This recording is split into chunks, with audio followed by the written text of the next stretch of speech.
Radio Taïwan International, les joies de l'éco-construction. Bonjour à toutes et à tous, c'est Sasa qui vous accompagne pour ce nouvel épisode des joies de l'éco-construction. Vous n'avez pas l'habitude de me retrouver le mercredi, mais sachez que mon émission initialement diffusée le mardi a été décalée au mercredi en remplacement de La Voix des Maîtres de Ghislain Kuhn qui a arrêté son émission. Mais je rassure les auditeurs d'arts martiaux, vous pouvez toujours vous référer aux archives de cette émission sur le site de RTI.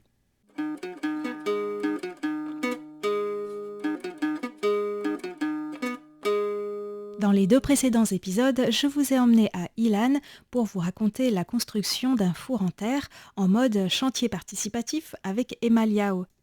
Quand nous l'avons allumé pour la première fois, il a fallu veiller pendant 24 heures d'affilée afin que la terre sèche complètement. Au petit matin, c'était l'heure de vérité, le moment de vérifier s'il y a des problèmes. Ah, nous avons découvert de petites fumerolles à l'extérieur du four. Mince, est-ce que c'est grave ? Emma nous rassure, c'est tout à fait normal. Pendant la nuit, la température est montée jusqu'à environ 600 degrés. Bien sûr, c'est exceptionnel, c'était pour bien sécher la terre. À cette température, la pression est tellement forte que la chaleur trouve parfois quelques interstices pour s'échapper. Pas la peine de réparer, c'est un phénomène naturel. Ensuite, ça sera recouvert par la 3e couche de terre et ça ne se reproduira plus. Mais alors, comment savoir si le four a un problème ? Le plus important, c'est qu'il n'y ait pas de fissure à l'intérieur. Et ici, on n'en a pas. On est forte, n'est-ce pas ? On mérite de s'applaudir un peu. En fait, cette fumée qui s'échappe du four arrondi, ça fait un peu penser à un petit volcan sur la croûte terrestre. Et oui, comme le rappelle Emma, un four en terre, ça fonctionne un peu comme la Terre, à plus petite échelle.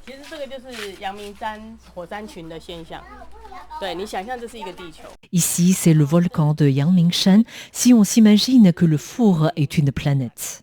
Un four, c'est comme la Terre. Au centre, le noyau est extrêmement chaud, mais la croûte terrestre, elle, n'est pas chaude, tout comme le paroi extérieur de notre four. Sous nos pieds, il y a du charbon. Et dans le paroi du four, il y a une couche isolante avec du bois. Quand on y pense, ces comparaisons prennent tout leur sens. Et c'est d'autant plus clair quand on peut le voir en miniature grâce au four. Emma est vraiment pédagogue. D'ailleurs, pour mesurer la température dans le four sans thermomètre, elle a une petite méthode assez marrante. Quand on n'ose pas mettre le bras dedans, parce que c'est vraiment trop chaud juste quand on est debout à l'extérieur, ça veut dire que le four est à environ 600 degrés. Si on peut mettre le bras à l'intérieur 1 seconde vite fait et que quand on le ressort, on n'a plus de poils parce qu'ils sont tous carbonisés, eh bien c'est le bon moment pour cuire les pizzas parce que le four est à environ 400 degrés. Si quand on met le bras à l'intérieur 1 seconde et qu'on le ressort, les poils sont frisés, eh bien le four est à environ 300 degrés, c'est l'idéal pour cuire le poulet ou les patates douces. Et puis quand on peut laisser la main environ 3 secondes à l'intérieur, ça veut dire que le four est à environ 200 degrés, juste la bonne température pour le pain.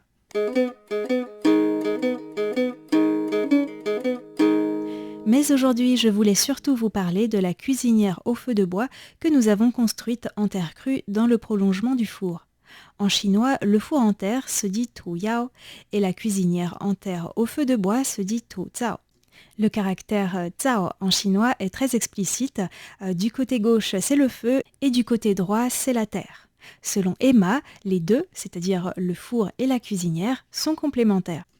En dehors du mode de cuisson, bien sûr, la principale différence est la quantité de nourriture que l'on peut produire. Un four permet de cuire en grande quantité. C'est donc parfait pour un restaurant, une famille nombreuse, une fête, une association, une école ou un quartier. D'autant plus qu'avec le design d'Emma, une fois que le four a atteint 400 degrés, on peut faire cuire dedans pendant 4 jours d'affilée jusqu'à ce qu'il refroidisse. La cuisinière au feu de bois est quant à elle plus adaptée à un usage familial. Même s'il y a des exceptions bien sûr. C'est ainsi que l'on retrouve des cuisinières au feu de bois dans certains marchés traditionnels à Taïwan, notamment pour la cuisson à la vapeur, vous savez, dans les paniers en bambou superposés. Mais dans ce cas-là, la cuisinière est souvent construite en briques de terre cuite ou en métal. En Europe, les cuisinières étaient autrefois en fonte, mais à Taïwan, en raison du climat, les traditions sont différentes. En effet, l'énergie qui se propage par conduction dans le métal rend la cuisinière en fonte, et même toute la cuisine, voire même toute la maison, très très chaude. En Europe, c'est un plus, bien sûr, en hiver. D'une pierre deux coups, on cuisine et ça sert de chauffage. Mais à Taïwan, on n'a pas vraiment besoin de se chauffer autant. Autrefois, les cuisinières étaient donc en terre crue à Taïwan et cela fait environ un siècle seulement qu'on les construit plutôt en briques de terre cuite. En tout cas, quand on cuisine dans un four ou dans une cuisinière en terre crue, quand on touche les parois en terre, ce n'est pas chaud. On a presque du mal à croire qu'à l'intérieur il y a du feu.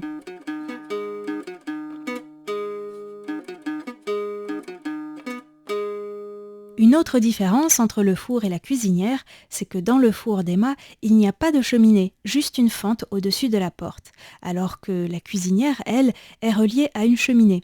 Vous vous souvenez peut-être, c'est d'ailleurs la chaleur accumulée dans cette cheminée qui permet de chauffer l'eau de la douche. Et oui, c'est très pratique, n'est-ce pas ? C'est la raison pour laquelle il faut faire très attention quand on brûle du bois qu'on a récupéré quelque part. S'il y a des traces de vernis ou de peinture sur le bois, il ne faut surtout pas le faire brûler dans le four, ce serait nocif pour la santé. En revanche, on peut l'utiliser dans la cuisinière puisque la fumée ne touche pas les aliments. En fait, dans le design d'Emma, ce qu'elle appelle cuisinière au feu de bois, ce sont deux foyers. Sur l'un, il y a un grand wok qui reste en général toujours à cette place. Pour le nettoyer après la cuisson, on utilise un outil en bambou, comme vous pouvez le voir sur la vidéo ou sur les photos sur le site de RTI. C'est pourquoi Emma a aussi prévu un point d'eau juste à côté. Le deuxième foyer, quant à lui, permet de chauffer une plaque, sur laquelle on peut poser des casseroles ou faire cuire directement des légumes ou du tofu par exemple, un peu comme une plaque teppanyaki à la japonaise. Le design d'Emma est très sophistiqué. Elle a sculpté une grosse boule de terre mélangée à du gravier dans une partie du foyer. À cet endroit-là, la fumée passe donc plus près de la plaque et il y a donc deux températures différentes sur la même plaque. On le constate d'ailleurs très facilement en versant un peu d'eau sur la plaque. D'un côté, elle se met à bouillir et de l'autre, elle est simplement chaude. Impressionnant. Ça permet de cuire à différentes températures en même temps. Ça n'a vraiment rien à voir avec appuyer sur un bouton dans sa cuisine. Quand on cuisine dans un four en terre ou une cuisinière au feu de bois, l'important ce n'est pas que la recette, mais aussi de savoir contrôler le feu. Alors, on peut voir le verre à moitié vide ou à moitié plein. Certains trouvent que c'est compliqué, alors que d'autres trouvent que ce sont des savoir-faire qui nous enrichissent. En tout cas, je pense que le génie de la cuisinière, Zhao Shan, était avec nous pendant la construction parce que tout a bien fonctionné. Mais c'est aussi parce qu'Emma est attentive aux moindres détails. Par exemple, elle a constaté que les portes en fonte tombent souvent. Alors, elle les a encastrées dans la terre pendant la construction avec des fils de fer. Et elle a prévu sur le côté une petite pierre scellée dans la terre pour poser la porte quand elle est ouverte.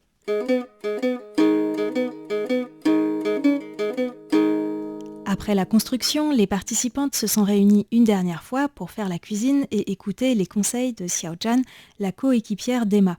C'est marrant parce que nous avons cuisiné des sortes de pâtes qui s'appellent en chinois miangeta et qui ressemblent au spätzle de mon Alsace natale. Nous avons aussi cuit des pizzas et à la fin, c'était peut-être un acte inconscient de notre part pour apprendre grâce à nos erreurs. Nous avons mis tous les ingrédients qui restaient sur la dernière pâte à pizza et là, sans surprise, ça a dégouliné dans le four. Emma nous avait pourtant mis en garde. C'est très difficile de nettoyer le four. Eh bien, nous pouvons maintenant le confirmer. Ça colle très fort et il faut donc attendre que ce soit carbonisé pour pouvoir l'enlever. Si ça arrivait dans une pizzeria, ce serait vraiment une perte de temps. Mais ça n'arrive jamais dans une pizzeria, nous a rappelé Emma. Et oui, ce n'est pas pour rien que les pizzaiolos sont formés, ce sont des professionnels. Ils n'ont pas le droit à l'erreur. Leurs gestes sont très précis et on s'est rendu compte par nous-mêmes que si l'on veut bien manier la pelle à pizza, ça demande de l'entraînement.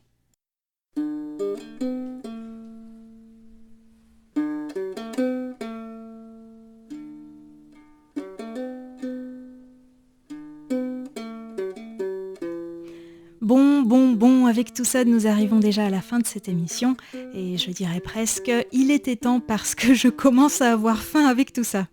Je vous retrouve la semaine prochaine, pas mardi mais mercredi, et en attendant, je vous souhaite une bonne continuation sur Radio Taïwan International. Avant de terminer en musique, je vous donne rendez-vous la semaine prochaine. Vous pourrez écouter les témoignages des participants puisque c'était surtout des femmes à cet atelier. C'est vraiment très intéressant parce que ce sont des Taïwanaises sur le chemin de la transition. À mercredi prochain!